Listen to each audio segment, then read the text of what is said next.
Hello and thank you for watching this video. My name is Hannah and I work at Maria's Animal Shelter. There are so many misconceptions around small animals and we want to change that. There are so many problems that we see which could easily be prevented if people had done the right research or had the right advice in the first place.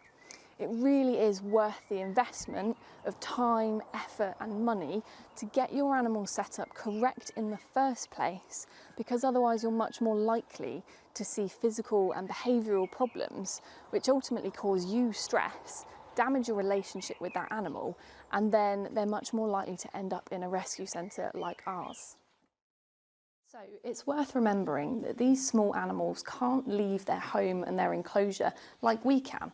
They have to live in this space 24 hours a day, 7 days a week. So it's really important to get it right for them. We want them to thrive and not simply just survive. The standards that we have as rescues and the recommendations that we give might not be what you're used to, but the thing is, we see the problems, so we know what the solutions are. We really hope that you enjoy watching this video, and just remember that whenever you're seeking advice from somebody, simply ask yourself, are they trying to sell you something, or have they just got the animal's best interests at heart? You're looking for a really nice big enclosure. We recommend 12 foot by 7 foot, which is the area that I'm sitting in now.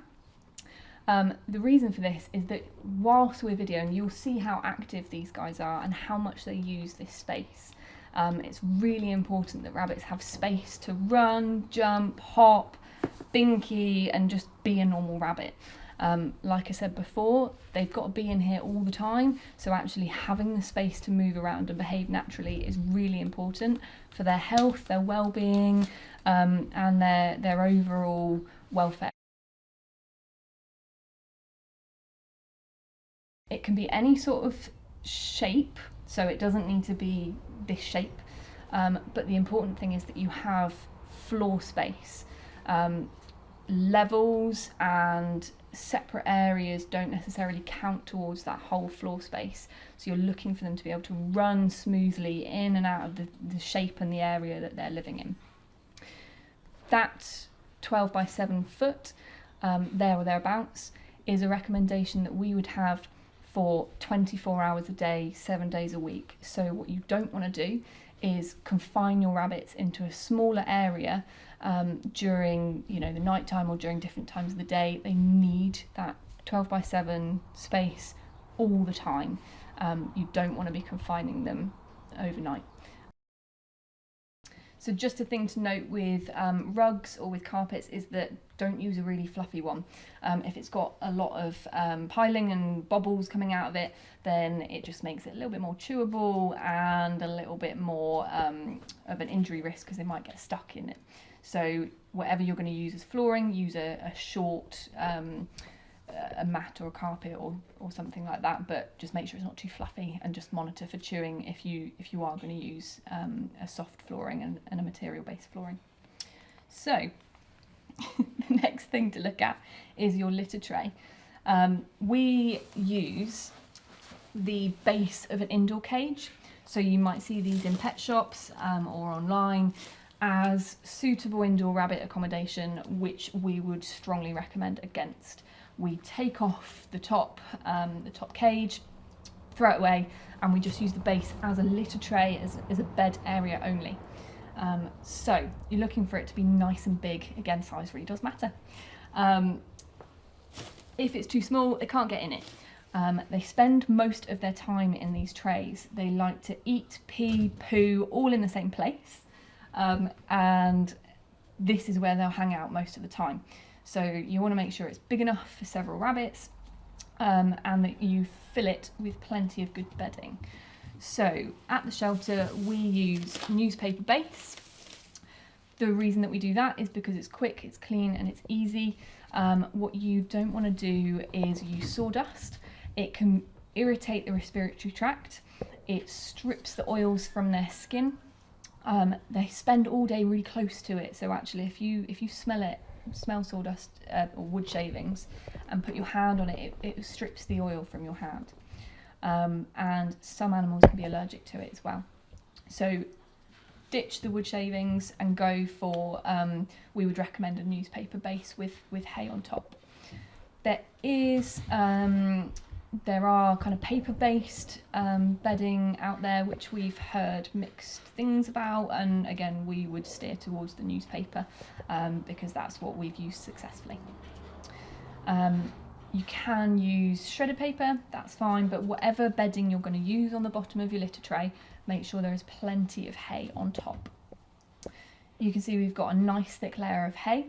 So what you're looking for is it to be nice and green. You want it sweet smelling. You should open it up and think, oh yeah, that smells nice.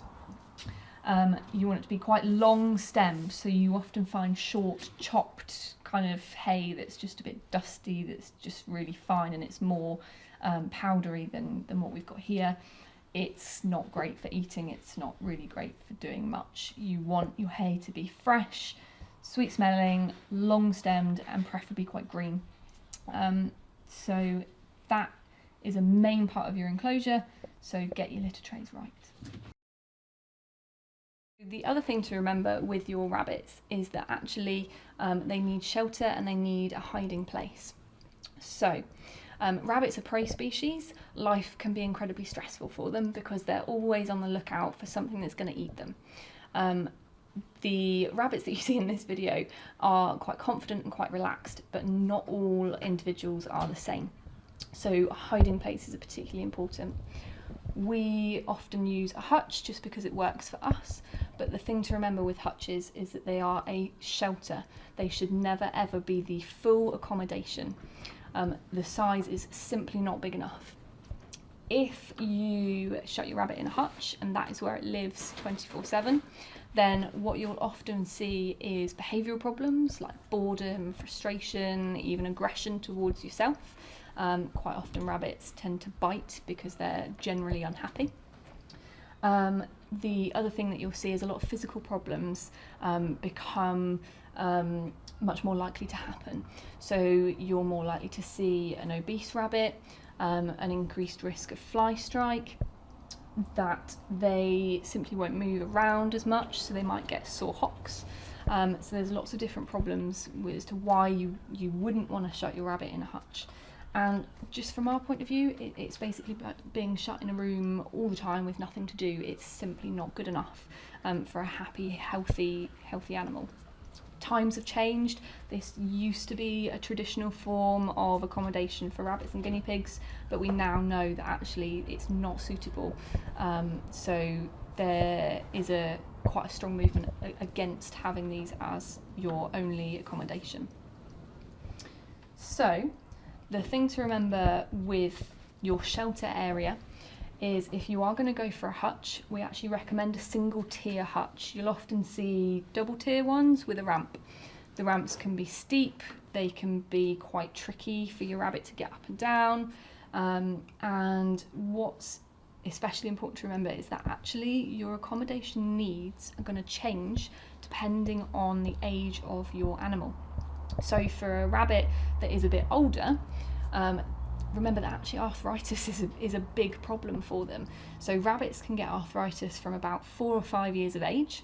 So if you've got a rabbit who's say 8 years old and you've got a double tier hutch, it's really going to struggle to get up and down that ramp into its safe, sheltered, dark space where it feels comfortable. So single tier hutch is what we would recommend if you were going to use one. And again, hello. Again, what you're looking for is it to be nice and big. You want at least 5 foot, if not 6 foot long, by 2 foot wide.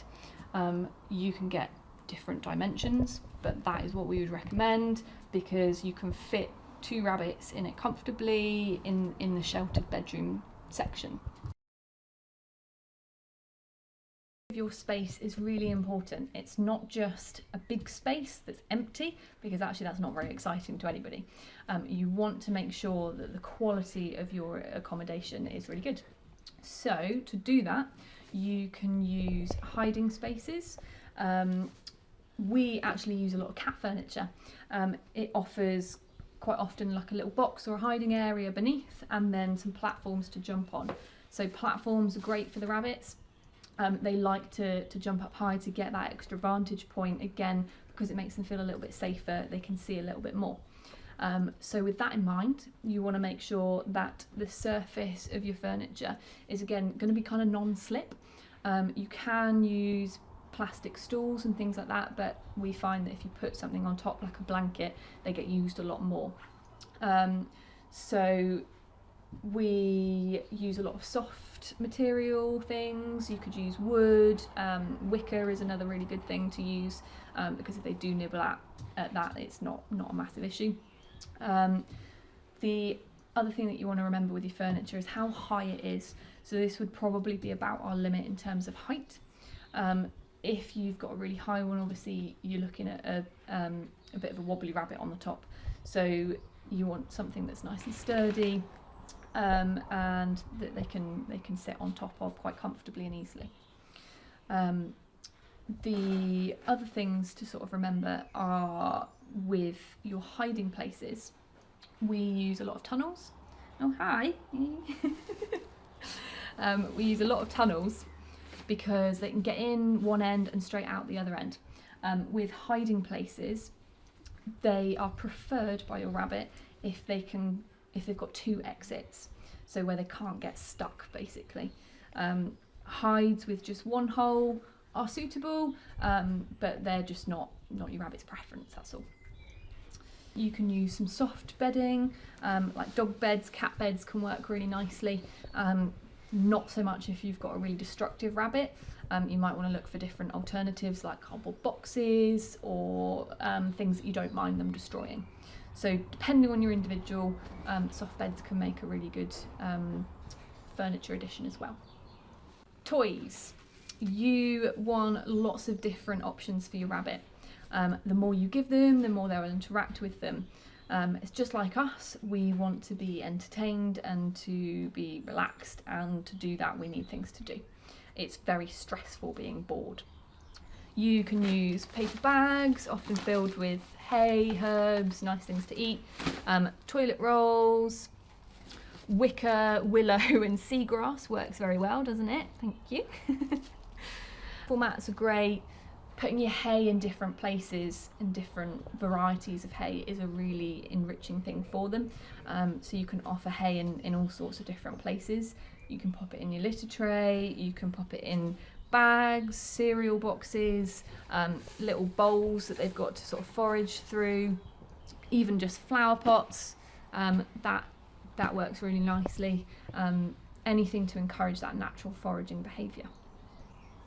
Anything that you can hang also encourages that browsing behaviour that they would do in the wild, where they would stand up on their back legs and browse from the hedgerows. So anything that you can safely hang is really nice for them, but you just want to make sure that nobody can get heads or legs or claws stuck, and that whatever you're going to dangle it with is safe for them to chew. So you just want to be mindful of safety when you're looking for things to put in. But these are just some simple options, and there are many different things to choose from. Please remember that although these guys are small, they are complicated and they are a big commitment. They are not a pet for a child, they are an adult's responsibility. So if you as the adult are reluctant or unsure, then don't do it. They also hate being picked up, so you should keep all 4 feet on the floor wherever you can, and then you're going to have an animal that trusts you and feels safe. We really hope that you've enjoyed this video and that you've learned something new. If you'd like to get in touch for more advice or any questions, then you can reach us on our website.